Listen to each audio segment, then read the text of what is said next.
Assalamualaikum warahmatullahi wabarakatuh. Halo semua para pemirsa sekalian.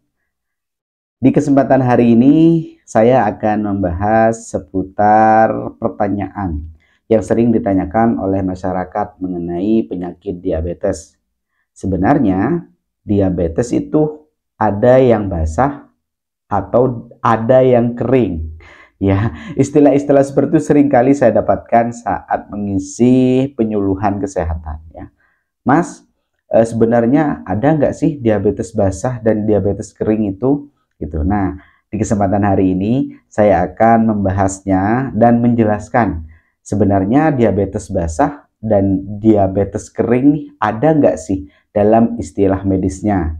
Oke, jadi para pemirsa sekalian perlu saya garis bawahi bahwasannya sebenarnya dalam istilah medis tidak ada yang namanya diabetes basah ataupun diabetes kering ya. Jadi ingat itu tidak ada.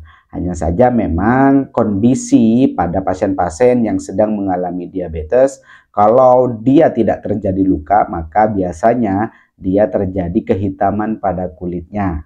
Nah, itu memang makanya diistilahkan dengan diabetes kering ya.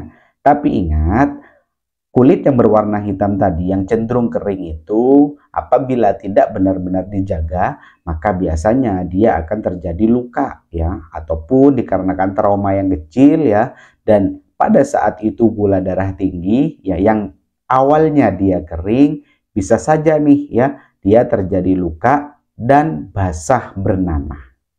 Itu dia ya. Dan untuk diabetes basah ya, memang ini salah satu komplikasi yang sering terjadi pada pasien-pasien diabetes, di mana memang saat terjadi luka itu cenderung sulit sembuh dan biasanya disertai dengan inflamasi, peradangan, bernanah, berbau, terjadi kehitaman, nyeri. Nah, itu biasa yang terjadi pada pasien-pasien luka diabetes. Nah, yang ingin saya luruskan adalah sebenarnya diabetes itu ada 3 jenis ya, ada 3 tipe nih diabetes. Yang pertama ya, yaitu tipe 1. Ya, di mana tipe 1 ini biasanya pada pasien-pasien ini, kalau pemirsa perhatikan ya, ada pasien diabetes yang sering menyuntikkan insulin ya, yang biasanya disuntikkan melalui lengan ya, melalui perut ya, biasanya itu sebelum makan. Nah, itu adalah tipe dari diabetes tipe 1, yaitu gimana dia tergantung terhadap insulin. Selanjutnya ada diabetes tipe 2. Untuk diabetes tipe 2 ini biasanya insulin yang diproduksi oleh pankreas ini tetap memproduksi, hanya saja dia tidak maksimal. Makanya dia dibantu oleh yang namanya obat, ya, obat untuk menurunkan gula darah.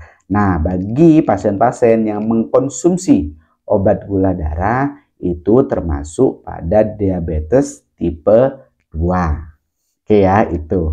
Selanjutnya, mungkin ada dari keluarga ya yang sedang hamil, yang awalnya pasien ini tidak mempunyai diabetes. Hanya saja saat hamil tiba-tiba gula darahnya tinggi ya. Jadi jangan kaget, itu adalah termasuk di tipe gestasional namanya.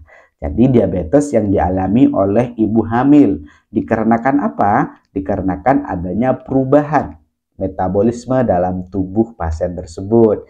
Jadi nantinya setelah melahirkan akan kembali normal. Ya, itu dia yang perlu diingat dan diketahui oleh para pemirsa sekalian. Jadi nanti jangan sampai salah lagi mengistilahkan diabetes kering ataupun diabetes basah. Ingat, itu tidak ada.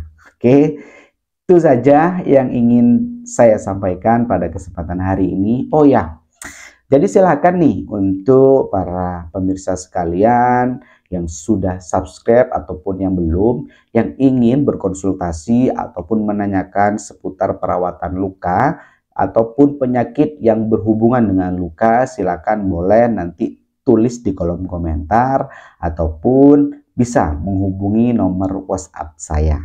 Oke ya, nanti saya akan balas dan juga saya akan bahas nih di channel YouTube ini agar nantinya informasi yang ditanyakan oleh para pemirsa sekalian dapat juga didengarkan oleh para pemirsa yang lain.